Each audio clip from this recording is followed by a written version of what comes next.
Wa annallaha ta'ala, bahwasanya Allah Subhanahu wa taala yukallimul ibad yaumal qiyamah. Laisa bainahum wa bainahu turjuman wal imanu bihi wat tasdiqu bihi. Bahwasanya Allah Subhanahu wa taala berbicara dengan hamba-hambanya pada hari kiamat. Jadi Allah berbicara kepada hamba-hambanya pada hari kiamat yang pada saat itu tidak ada penerjemah di antara hambanya kepada Allah Subhanahu wa taala, dan kita wajib beriman tentang hal ini. Jadi tidak ada penerjemah dan mudah bagi Allah Subhanahu wa taala untuk berbicara kepada hambanya meskipun tidak ada penerjemah, karena Allah Subhanahu wa taala Maha kuasa atas segala sesuatu. Bahkan kita berdoa di dunia ini dengan doa yang bermacam-macam. Di Indonesia aja ada berapa bahasa. Tetapi kalau kita untuk memahami bahasa itu ketemu orang Sunda, ketemu orang Jawa, ketemu orang Bugis, orang Batak, orang Madura, rambut kita sudah mulai, kepala kita sudah mulai pening karena bahasanya berbeda.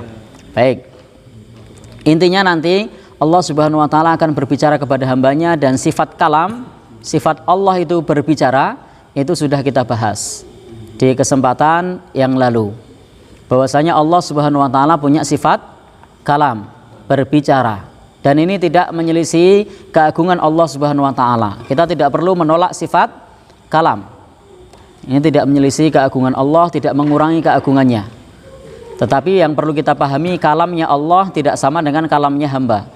Berbicaranya Allah tidak sama dengan berbicaranya hamba.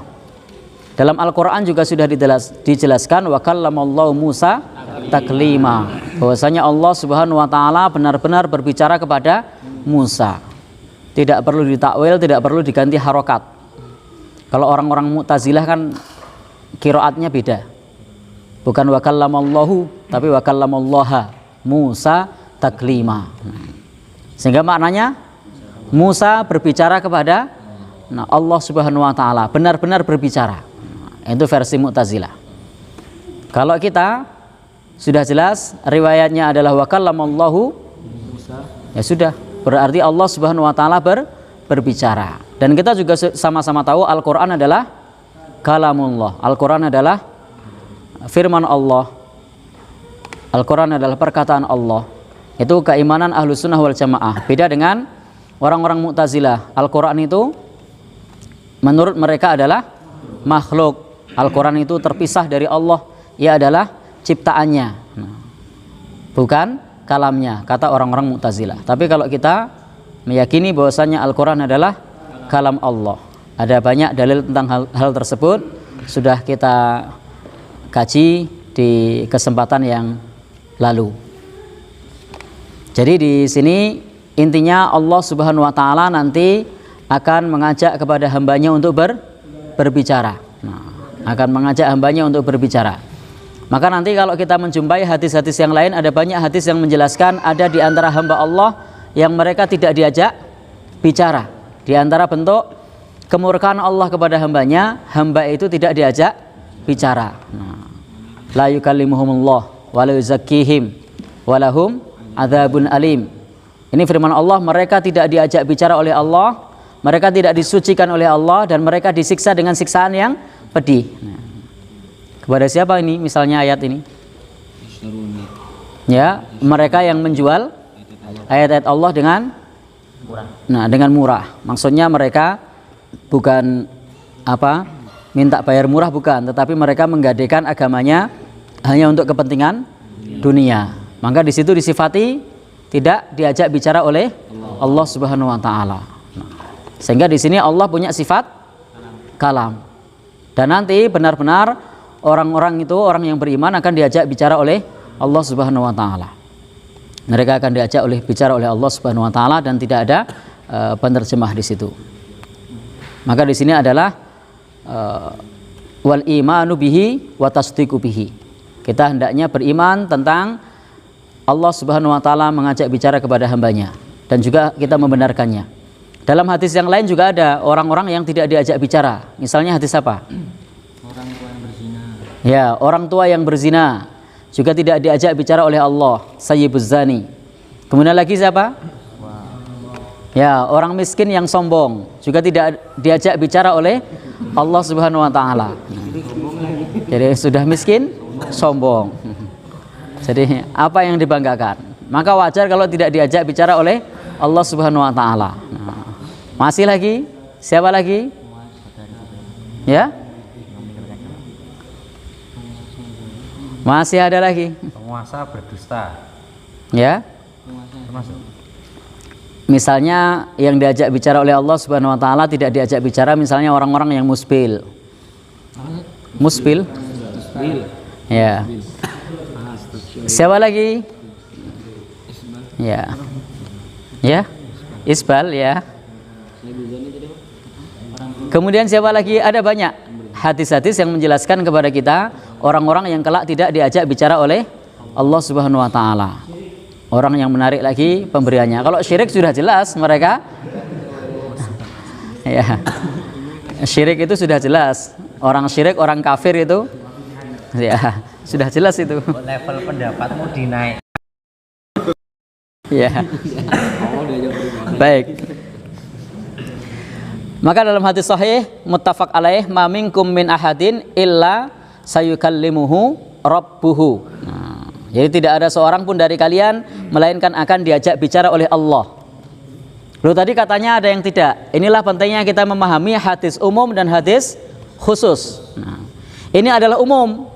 Kemudian yang disebut orang yang tua yang berzina, kemudian miskin yang sombong dan lain-lain tadi itu sifatnya adalah khusus. Jadi ini bukan pertentangan, tetapi ini adalah umum dan khusus. Seperti Allah berfirman, dan kami jadikan segala sesuatu yang hidup dari air. Tetapi di ayat yang lain Allah menyebutkan menciptakan manusia dari tanah. Ini artinya segala sesuatu itu diciptakan oleh Allah dari air kecuali yang dikhususkan, seperti manusia dikhususkan. Ya, misalnya tanah, air mani dan seterusnya. Kemudian apa lagi? Misalnya jin diciptakan dari api, malaikat dari cahaya. Loh katanya semuanya dari air. Betul, semua dari air yang umum. Tapi yang dikhususkan maka itu bukan dari air. Sama di sini. Bahwa semua nanti akan diajak bicara oleh Allah Subhanahu wa taala dalam hadis umum ini kecuali yang dikecualikan tadi. Maka yang dikecualikan itu adalah khusus. Ya. Maka tidak ada penterjemah antara kita kepada Allah Subhanahu wa taala kelak di akhirat. Dan pada saat diajak bicara oleh Allah Subhanahu wa taala di dalam lanjutan hadis ini di depannya terbentang api neraka. Maka kemudian Nabi melanjutkan sabdanya ittaqun nar walau bisikit tamroh. Apa perintahnya? Ya. Jagalah dirimu dari api neraka meskipun dengan separuh kurma. Jadi separuh biji kurma, bukan bijinya ya. Ya, separuh kurma. Jadi separuh buah kurma. Ini adalah hadis yang menjelaskan kepada kita bahwasanya nanti semuanya akan diajak bicara oleh Allah Subhanahu wa taala. Hadisnya sahih, mau apa lagi kita imani, tidak perlu ditakwil, tidak perlu kemudian diberikan makna kepada makna-makna yang lain. Baik. Ini kita harus imani, tidak ada penterjemah dan mudah bagi ya. Makna lain dari Allah, misalkan orang ini yang membelokin maknanya itu apa aja? Gimana? Misalkan ada orang yang kan ini kan kita Allah kan berbicara pada hambanya tadi. Ya. Nah, ada yang ngebelokin maknanya itu tadi. Ya. Contoh dibelokinnya gimana tadi? Misalkan biar tahu itu tadi. Jadi ketika diajak bicara oleh Allah mereka takwil. Takwilnya dengan? Jadi takwilnya misalnya ilham. Kemudian lagi misalnya? Intinya di situ mereka menggunakan makna-makna yang lain. Misalnya gimana? Ya, kebesaran juga bisa, keagungan dan seterusnya. Jadi ada makna-makna seperti itu. Seperti yang kemarin sudah kita bahas terkait dengan makna kursi Allah itu, mereka juga takwil. Tangan Allah mereka takwil lagi. Ya, dan seterusnya. Katanya melihat Allah itu adalah nikmat dari penghuni surga. Ya, itu pembahasan yang lalu. Lilladzina amanu ahsanul husna wa ziyadah. Bahwasanya untuk orang-orang yang beriman itu mendapatkan ahsanul husna, sebaik-baik kebaikan. Apa itu? Maknanya jannah, surga. Maknanya al-jannah, surga. Kemudian ziyadah itu apa? Nah, melihat Allah Subhanahu wa taala. Maka puncak nikmat orang yang beriman itu kelak melihat Allah Subhanahu wa taala. Melihat Allah Subhanahu wa taala. Tidak perlu ditakwil lagi. Iya. Iya. Tidak ada yang memberikan apa? Translate. Jadi mudah bagi Allah untuk kita agar mengerti dengan bahasa. Tidak perlu nanti kita harus belajar bahasa akhirat, tidak harus belajar bahasa Arab dan seterusnya. Mudah bagi Allah untuk bagi kita kemudian mengerti dan berbicara. Nah, beda kalau kita saat ini sudah belajar bahasa Arab bolak-balik, tetapi tidak paham-paham. Belajar bahasa Jawa sudah 8 tahun, 10 tahun di Jawa, ora iso-iso. Berarti pas ketika kita berbicara di padang mahsyar udah melihat Allah. Gimana? Oh belum. Padang mahsyar ini kan masih di pengadilan Allah. Tapi berbicara dengan Allah. Ya? Berbicara dengan Allah. Wallahu alam, tidak disebutkan di sini mengenai masalah tempatnya. Jadi tidak perlu kemudian kita tempatnya di mana. Nah, karena kalau kemudian kita sudah berbicara tempat dan lain-lain, nanti di situ perdebatannya panjang. Jadi sudah perdebatannya panjang. Tetapi di sini konteksnya kita berbicara kepada Allah Subhanahu wa taala, kita mengimani dan kita membenarkan. Apalagi terkait dengan perkara gaib. Tidak perlu kemudian kita tanyakan di mana, siang apa malam, ya kan? Sore atau pagi, siapa yang menyaksikan, ngantri atau tidak. Nah, jadi tidak perlu 5W 1H. Jadi ya kalau wartawan kan 5W 1H kan, apa, di mana, mengapa, siapa, kapan, ya. Di sini konteksnya adalah wal imanu bihi wa tasdiqu bihi. Nah, kita mengimani dan kita membenarkan. Karena kalau sudah kapan, mengapa, siapa, di mana, ini perkara gaib, kita tidak pernah tahu. Nah, ini perkara gaib. Baik. Jadi untuk 5W 1H itu bagus kalau untuk liputan atau buat skripsi. Ya, untuk mencari berita. Tapi dalam konteks di akhirat itu kita imani pada saat hari kebangkitan. Kalau kita lihat di sini Imam Ahmad menjelaskan wal imanu bihi wa tasdiqu bihi.